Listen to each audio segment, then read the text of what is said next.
Today we will show you how to set the satellite configuration for your Epix Gen 2, Fenix 7, Mark Gen 2 Collection, or Tactics 7 Multisport Series watch.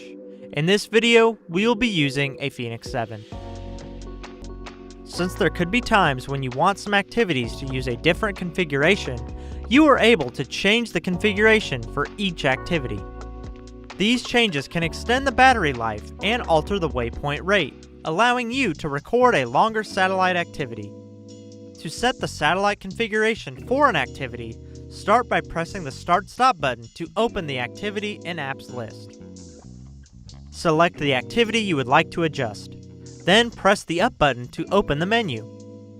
Scroll down and select More Settings. Now scroll down and select Satellites. Scroll over the options and select the configuration that you would like to use for this activity.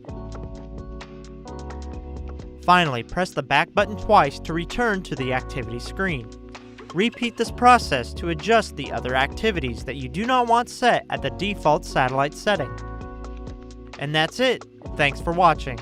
For more help, please visit support.garmin.com.